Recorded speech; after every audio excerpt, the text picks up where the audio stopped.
সুপ্রভাত। কেমন আছো তোমরা সবাই? আশা করছি তোমরা সবাই খুব ভালো আছো, আর আমিও বেশ ভালো আছি। আমার ছোট্ট একটি চ্যানেল শখের পরিবারের নতুন একটি ভিডিওতে তোমাদের সকল বন্ধুকে জানাচ্ছি অনেক অনেক স্বাগত আর অনেক অনেক ভালোবাসা। মাঝখানে একদিন তোমাদের সাথে আমি ভিডিও শেয়ার করতে পারিনি, তো তার জন্য প্রথমেই তোমাদের কাছে ক্ষমা চেয়ে নিলাম। আসলে আমার ফোনের ব্যালেন্সটা শেষ হয়ে গেছিলো, সেই কারণেই আর কি মাঝখানে একদিন তোমাদের সাথে কোনো রকম ভিডিও শেয়ার করতে পারিনি। তোমাদের সাথে যেই ব্লগটা আমি শেয়ার করছি, এই ব্লগটা ছিল সোমবার দিনের ব্লগ। তো সোমবার দিন তো রোজকার দিনের মতো সকাল সকাল ঘুম থেকে উঠেই পড়েছিলাম। উঠে কিন্তু বাসি কাজকর্ম করা শুরু করে দিয়েছি, আর আজকে কিন্তু সকাল থেকেই ব্লগটা শুরু করে দিয়েছিলাম। সকালবেলা ঘুম থেকে উঠে সবার প্রথমে নিজের ঘরটা ঝাড় দিয়ে নিয়েছি। ঘর ঝাড় দেওয়ার পর সিঁড়ি ঝাড় দিয়ে সম্পূর্ণ উঠানটা ঝাড় দিয়ে নিলাম।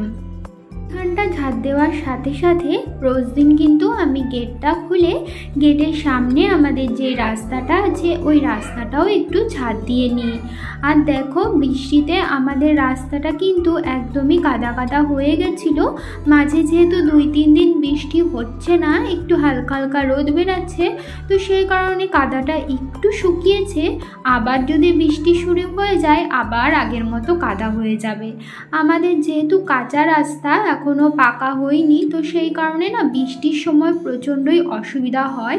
রাস্তাঘাট একেবারে কাদা কাদা হয়ে যায়, প্রচণ্ড অসুবিধা হয়। বাইরের কাজকর্ম সেরে চলে এসেছিলাম ঘরে, আর ঘরে এসে আমি বাথরুমে জামা কাপড়গুলো ভিজাচ্ছিলাম।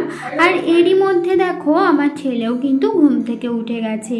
আমাদের ঘরের মধ্যে কিন্তু অ্যাটাচ বাথরুম, সেখানেই কিন্তু জামা কাপড় কাচা ধোয়া করি আর কি। তো ছেলে যেহেতু ঘুম থেকে উঠে গেছিলো, তাই ওর মুখ চোখ ধুইয়ে ওকে ফ্রেশ করিয়ে আমি সোজা চলে গেছিলাম স্নান করতে। আর স্নানের আগে জামা কাপড় ধুয়ে তারপরে স্নান করেছি। জামা কাপড়গুলো তো বাইরে গিয়ে মেলবো, তার আগে ভাবলাম যে মাথাটা আঁচড়ে নিই।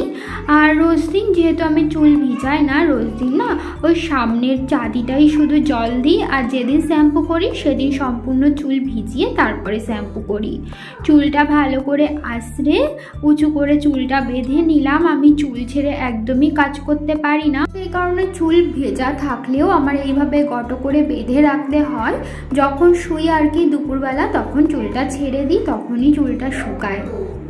চুলটা না আমার একটু অন্যরকম টাইপের, একটুখানি ছেড়ে রাখলেই না চুল জট বেঁধে যায়, একদম অস্বস্তিকর লাগে চুল ছেড়ে রাখলে।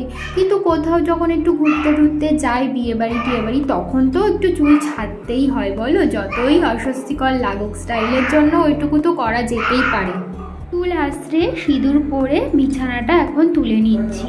তখন ছেলে ঘুম থেকে উঠে পড়েছিল, কিন্তু তখন না আর বিছানাটা তুলিনি, ভেবেছিলাম স্নান করে এসেই একেবারে তুলবো। তো সেই কারণে স্নান করে আসার পর এখন বিছানাটা তাড়াতাড়ি করে তুলে নিচ্ছি। তার কারণ ছেলে সকালবেলা এখনও ওকে কিছুই খাওয়াইনি, শুধুমাত্র তখন ফ্রেশ করিয়েই দিয়েছিলাম। ও ওপরে রয়েছে ও দাদু ঠাম্মার কাছে, তো বলেছিলাম একটা কলা খেতে, তো সকালবেলা ও শুধুমাত্র একটা কলাই খেয়েছে। এখন আমি উপরে গিয়ে ওর খাবার রান্না করে ওকে খাইয়ে দেবো। যদিও আজকে আমার দেরি হচ্ছিল বলে আমার শাশুড়ি মাই ওর খাবারটা রান্না করে রেখেছিলেন, আমি শুধুমাত্র গিয়ে ওকে খাইয়ে দিয়েছি। ও আবার কারোর কাছে খেতে চায় না আমার কাছে ছাড়া। আসলে আমি একটু বকা টকা দিয়ে খাওয়াই তো, আর অন্য কেউ মানে ওর ঠাম্মা যদি খাওয়ায় ওকে অতটা বকা দেয় না, তো সেই কারণে ঠাম্মার কাছে আরও বেশি জেদ দেখায়, এই চায় না। ওকে খাইয়ে দাইয়ে রেখে এসছি আমি উপরে, তারপরে নিচে এসে এই জামা কাপড়গুলো মেলে দিচ্ছে আর কি। এই নিচে কয়েকটা জামা মেলেছিলাম, আর ওপরে বারান্দায় কয়েকটি জামা কাপড় মেলেছিলাম। এই দেখো বালতিটা নিয়ে এখন উপরে যাচ্ছি, ওগুলোই বারান্দাতে মেলে দেবো। ওপরে জামা কাপড় মেলে আবারও আমি চলে এসেছি নিচে। আর নিচে আসার সময় একেবারে এই ঠাকুরের বাসন কোসনগুলো নিয়ে এসেছিলাম, কারণ এখন যেহেতু পুজো দেব, সকালবেলা উঠে না আমার শাশুড়ি মা ওদিকে রান্নাবান্নার দিকে থাকেন, আর আমি স্নান করে সকালবেলা পুজোটা দিয়ে নিই। তাহলে কি বলো তো, সুবিধাই হয়। রান্নাটাও তো একটা প্রধান কাজ, আর এদিকে কিন্তু পুজো দেওয়াটাও একটা প্রধান কাজ। এই দুটো জিনিস যদি সকাল সকাল হয়ে যায়, তাহলে কিন্তু সংসারের 80% কাজই হয়ে যায়। সংসারে যদি সবাই মিলে মিলেমিশে কাজ করা যায়, তাহলে সংসারের কাজ কিন্তু অনেকটাই সহজ হয়ে যায়। তো বাসন তো মেজে নিয়েছি, তারপরে গাছে ফুল ফুটেছিল তো সেই ফুলগুলোই তুলে নিচ্ছি। আমি কিন্তু বেশিরভাগ দিন এই গাছের ফুল দিয়েই পুজো দিই, শুধুমাত্র বৃহস্পতিবার দিন ফুল কেনা হয়, কারণ বৃহস্পতিবার যেহেতু ঘট পাতি, লক্ষ্মীর ঘট, তখন তো আম পাতা, কলা, তারপরে পান এগুলো লাগে, আর সেই কারণে না বৃহস্পতিবার দিন করে বাজার থেকে একটু ফুল না কিনলে হয় না। আর তা বাদেও আমাদের গাছে না বেশিরভাগ ওই সাদা ফুলই ফোটে, লাল ফুল একদমই নেই। একটা জবা ফুল গাছ লাগিয়েছি, কিন্তু ওই জবা ফুল গাছটায় না এখনো পর্যন্ত ফুল ফুটে পারিনি। মাঝে 2-3 দিন 2টো করে ফুল ফুটেছে, এখন আবার অনেক দিন হয়ে গেল কোনো ফুল ফুটছে না গাছে। তো সেই কারণে আর কি, আর লক্ষ্মীর ঘটে একটু লাল ফুল না দিলে হয় না, তো সেই জন্য বৃহস্পতিবার দিন একটুখানি ফুল কেনা হয়। ওর ঘরের সমস্ত কিছু আমি গুছিয়ে নিয়ে চলে এসেছি পুজো করতে। আমাদের না একটা আকন্দ ফুল গাছ রয়েছে, আর সেই আকন্দ ফুল গাছটাতে না বেশ অনেক দিন পর কয়েকটা আকন্দ ফুল ফুটেছে, মানে 3-4টে মতো আকন্দ ফুল ফুটেছে। আর বেশ ভালোই হলো, আজকে যেহেতু সোমবার বাবার বার, আর বাবার তো আকন্দ ফুল পছন্দের, তো ভালো দিনেই আকন্দ ফুলটা ফুটেছে, শিবলিঙ্গে অর্পণ করতে পারবো। শিবলিঙ্গে অর্পণ করা ছাড়াও আমাদের কিন্তু একটা লোকনাথ বাবার মূর্তি আছে, ওই লোকনাথ বাবার মূর্তিতেও একটা আকন্দ ফুল দিতে পেরেছি, আর একটা শিব পার্বতীর ফটোও আছে, তো সেখানেও একটা আকন্দ ফুল দিতে পেরেছি। প্রায় ওই 4-5টা মতো ফুটেছিল, বেশ ভালোই সবার চরণেই আমি আকন্দ ফুল দিতে পেরেছি। শিব ঠাকুর আর লোকনাথ বাবা ছাড়া আর তো কারো চরণে আকন্দ ফুল দেওয়া যায় না, আমি যতদূর জানি আর কি। তো আজকে যেহেতু সোমবার, তো সেই কারণে প্রত্যেক সোমবার আমি কিন্তু শিবলিঙ্গকে ঘি, মধু, তারপরে ভস্য, এই সমস্ত কিছু দিয়ে অভিষেক করাই। আজকেও কিন্তু তার কোনো পরিবর্তন হয়নি, আমি কিন্তু আজকে ঘি, মধু, ভস্য সমস্ত কিছু দিয়ে শিবলিঙ্গকে অভিষেক করিয়ে নিলাম। আর অভিষেক করানোর আগে আমি কিন্তু ধূপকাঠি আর প্রদীপ জ্বালিয়ে নিয়েছিলাম। আর আমি না পুজোর অত নিয়মকানুন জানি না, কিন্তু ওই ছোটোবেলা থেকে মা, ঠাকুমা আর বিয়ের পর শাশুড়ি মাকেও দেখেছি, মানে বড়দের যেভাবেই দেখেছি পুজো করতে, আমি কিন্তু সেইভাবেই পুজো করি আর কি। আর যেটুকু করি সেটুকু মন থেকে করবার চেষ্টা করি।